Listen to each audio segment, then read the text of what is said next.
कपिल मिश्रा के ऊपर देशद्रोह का मुकदमा नहीं किया गया है, लेकिन इस देश में अगर आप सच बोलिएगा तो आपके ऊपर देशद्रोह का मुकदमा कर दिया जाएगा।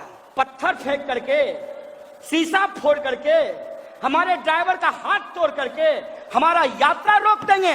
देख लो, आंख में काजल लगा करके यात्रा पूरी की है कि एक जूता सिलने वाले का बच्चा भी अपने टैलेंट के बदौलत बीसीसीआई का सेक्रेटरी बन सके और उसको इस बात का अफसोस नहीं हो, उसको इस बात का अभिमान हो कि हमारा बाप तरीपार नहीं था, हमारा बाप दंगाई नहीं था।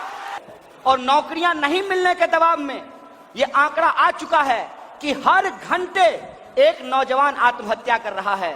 मैं अपने नौजवान दोस्तों से अपील करना चाहता हूं कि दोस्त, अपने भाग्य को कोस करके हम आत्महत्या नहीं करेंगे, बल्कि हमारा कैरियर छीन करके अपने बेटे का कैरियर बनाने वाले इस तरीपार से सवाल का जवाब मांगेंगे, इसके खिलाफ ये लड़ाई लड़ेंगे। आप सोचिए कि कितनी चालाकी से इस देश में गांधी जिंदाबाद कहने वाले लोगों को आज देशद्रोही कहा जा रहा है और गोडसे जिंदाबाद कहने वाले लोगों को पार्लियामेंट में बिठा दिया गया है। खुलेआम लोगों को भड़काने वालों के ऊपर एफआईआर नहीं किया जाता है, और जब एफआईआर करने का निर्देश माननीय उच्च न्यायालय देती है तो उस जज का ट्रांसफर कर दिया जाता है। आप देखिए कि खुलेआम इस देश के भीतर क्या किया जा रहा है। खुलेआम इस देश के भीतर धीरे धीरे लोगों के जो संवैधानिक अधिकार हैं, उनके संवैधानिक अधिकारों को छीनकर इंसानों को गुलाम बनाने की साजिश रची जा रही है। आप देखिए कि आज इस देश में एक ही वर्ग के लोग हैं जो सीए, एनआरसी और एनपीआर का विरोध कर रहे हैं, और जो वर्दी पहन करके इस देश की सेवा कर रहे हैं वो एक ही क्लास के लोग हैं, एक ही वर्ग के लोग हैं। उनको कैसे आपस में लड़ाया जा रहा है। मैं एक सवाल पूछना चाहता हूं कि गृह मंत्री साहब को पेंशन मिलेगा, लेकिन वर्दी पहन करके नौकरी करने वाले इन सिपाहियों को पेंशन नहीं मिलेगा। इसको बेईमानी नहीं कहेंगे तो क्या कहेंगे। मैं ये सवाल पूछना चाहता हूं कि हमारे बच्चों के हाथ में आप पत्थर थमा देना चाहते हैं, हमारे नौजवानों के हाथ में आप रॉड थमा देना चाहते हैं और अपने बेटा को बीसीसीआई का सेक्रेटरी बना देना चाहते हैं। हम आपकी इस साजिश के खिलाफ गांव गांव जाएंगे, एक एक इंसान के बीच में जाएंगे। और आपको क्या लगता है, आप हमको अपनी नफरत से डरा देंगे? आप भुलावे में हैं। हम गांधी को मानने वाले लोग हैं और गांधी जी के प्रपौत्र आज हमारे मंच पे बैठे हुए हैं। ये इस बात की शिनाख्त है, देख लीजिए। हम इस देश में आप तमाम लोगों को याद दिलाना चाहते हैं कि यही नफरत, जो नफरत आज इस देश के भीतर बोई जा रही है, इसी नफरत का नतीजा था कि इस खूबसूरत देश को दो हिस्सों में बांट दिया गया।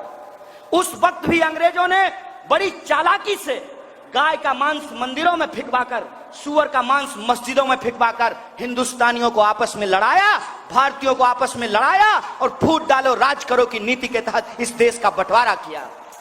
मैं याद दिलाना चाहता हूं इस देश के हुक्मरानों को यह समझ में आना चाहिए कि इस देश में जो मुसलमान रह गए, उन्होंने जिन्ना को नहीं, गांधी को अपना राष्ट्रपिता चुना था। इस बात को याद रखना चाहिए। इस बात को याद रखना चाहिए कि जब पार्टीशन होने की बात आई, देश में दंगे शुरू हुए, तो एक तरफ पश्चिमी भारत में माउंट बेटन की पूरी फौज खड़ी थी, लेकिन वह दंगा नहीं रोक पाए। अकेला महात्मा गांधी, वो बापू, वो अर्धनग्न फकीर, ईस्ट भारत का दंगा भूख हड़ताल से रोक दिया था। इस देश ने हमेशा गांधी को अपनाया है। मुझे अफसोस है कि आज अगर गांधी दिल्ली में होते तो नॉर्थ ईस्ट दिल्ली जल नहीं रहा होता। अगर नॉर्थ ईस्ट दिल्ली जल नहीं रहा होता तो राहुल की भी जान नहीं जाती और नाजिम की भी जान नहीं जाती। कोई मां अपना बच्चा नहीं खोता, कोई पत्नी अपना शौहर नहीं खोता, और किसी बच्चे के सर से उसके बाप का साया नहीं छीन जाता। मैं बार बार कहता हूं कि इस देश की सरकार ने गोडसे को चुन लिया है। इस देश की जनता को तय करना है कि उसको गोडसे के साथ जाना है कि गांधी के साथ जाना है। बोलिए, किसके साथ जाने के लिए तैयार हैं? अगर गांधी के साथ जाने के लिए तैयार हैं तो नेता की तरह मैं लफाजी नहीं कर रहा हूं। मुझे लफाजी करके, चाटुकारिता करके और वोट की गिनती करके प्रधानमंत्री नहीं बनना है, इस बात को याद रखिएगा। कुछ लड़ाइयां इसलिए लड़ी जाती हैं कि उससे चुनाव नहीं जीते जाते हैं, उससे इतिहास बनाया जाता है। और आप तमाम लोग जो आज पटना के गांधी मैदान में हैं, आप इस देश में एक इतिहास रच रहे हैं, इस बात को याद रखिएगा। इस देश को जब जरूरत है कि हम गांधी के रास्ते पे चलें, और वही रास्ता, वही पथ हम लोगों को एक मुक्ति का रास्ता दिखाएगा। आज के डेट में, आज की तारीख में हमको अंबेडकर की समानता की जरूरत है, गांधी की महानता की जरूरत है, और भगत सिंह की बहादुरी की जरूरत है, निडरता की जरूरत है। इस बात को हमको याद रखना चाहिए।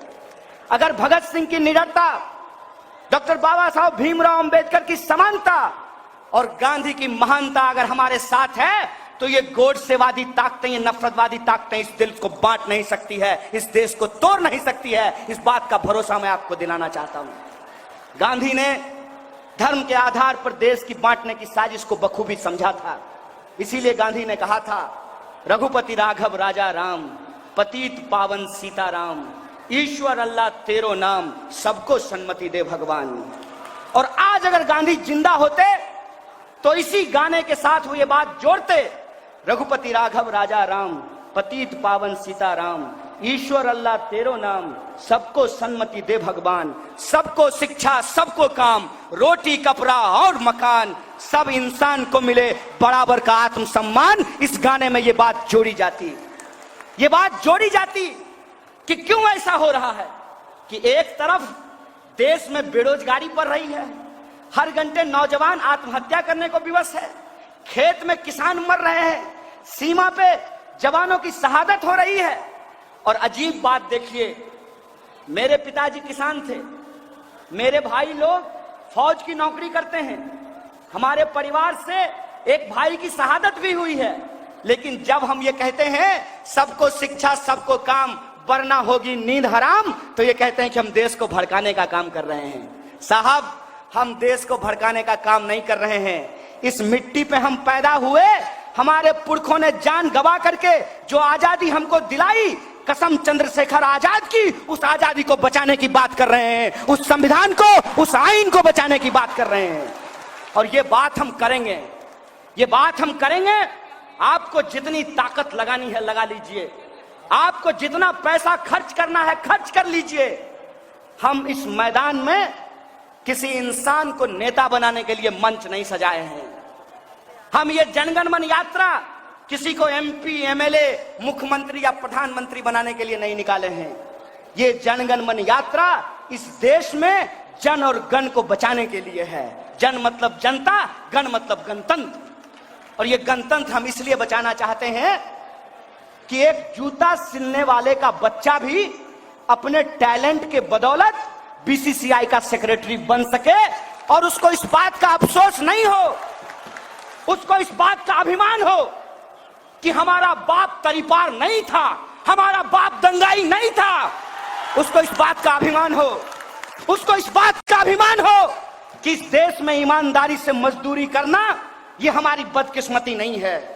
उसको इस बात का अभिमान हो, वो गर्व से ये बोल सके कि हाँ, हमारा बाप किसान है, हम किसान का बच्चा है।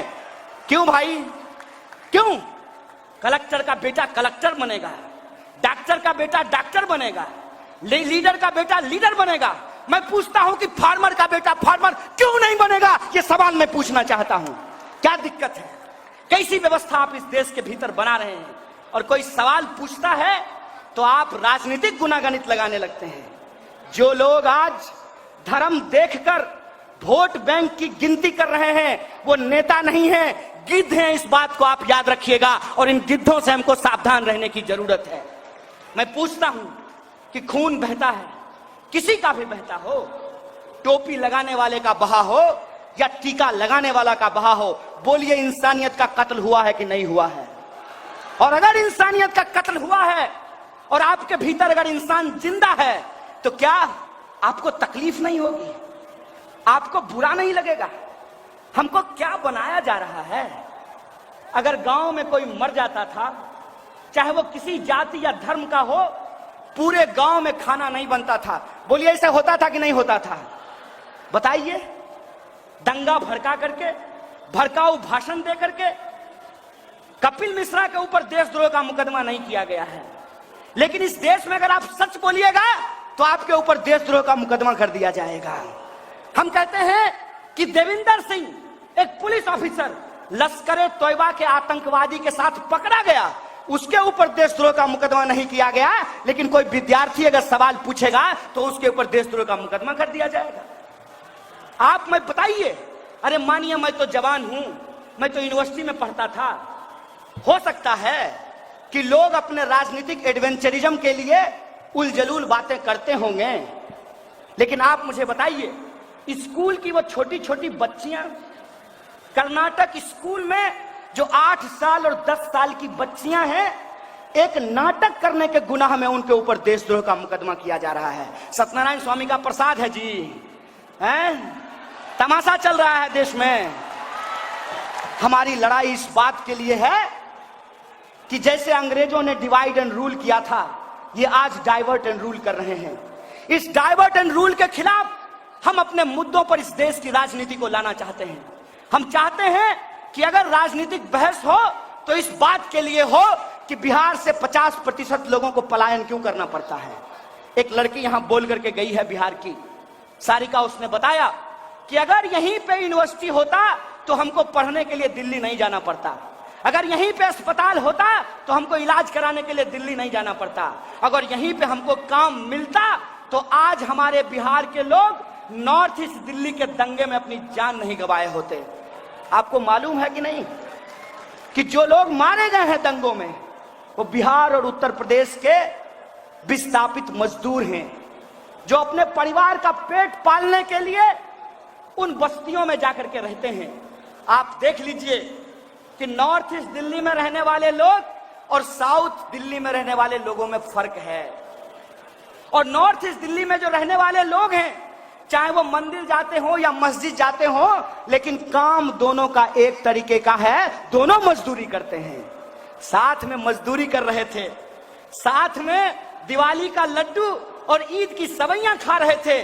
तुम बेईमानों ने अपने कैरियर के लिए और अपने बेटा के कैरियर के लिए इस देश में आग लगाई है। इस बात का हिसाब लिया जाएगा, इस बात पर हम अमल करना बंद नहीं करेंगे। और जब हम बोलते हैं तो कुछ लोग आकर के कहते हैं क्या हो जाएगा तुम्हारे बोलने से। सुन लो दोस्त, एक बार एक जंगल में आग लगी थी और एक कोयल अपने चोंच में पानी भर करके आग बुझाने की कोशिश कर रही थी। बड़े बड़े जानवर बैठ करके हंस रहे थे। आज भी कुछ लोग अपने पार्टी दफ्तरों में बैठ करके वीडियो देख रहे होंगे। याद रखिएगा, ये आग बुझेगी और आपका नाम आग लगाने वालों में और हमारा नाम आग बुझाने वालों में लिखा जाएगा। इस बात को याद रखिएगा। याद रखिएगा, जब देश को जरूरत थी क्यों नहीं लोग निकले सड़कों पर, क्यों नहीं गए दिल्ली में। सारे के सारे नेता, सारा का सारा ऑफिस दिल्ली में है। लोग निकल करके अगर चले जाते तो दंगाई भाग जाते। हमने फेस किया है दंगाइयों को। 9 बार जनगण मन यात्रा के ऊपर हमला हुआ है। हम जानते हैं कि ये डरपोक लोग हैं, ये भाड़े के टट्टू हैं। इनके सामने आप खड़े हो जाइए, इनसे आंख मिला लीजिए, ये चापलूस भाग खड़े होंगे। ये भरोसा मैं आपको दिलाना चाहता हूं। 9 बार हमला हुआ है, एक बार भी हम नहीं भागे, मैदान में डट करके खड़े हो गए। इनको क्या लगता था पत्थर फेंक करके, शीशा फोड़ करके, हमारे ड्राइवर का हाथ तोड़ करके हमारा यात्रा रोक देंगे। देख लो, आंख में काजल लगा करके यात्रा पूरी की है। लेकिन हम यहां रुकने वाले नहीं हैं।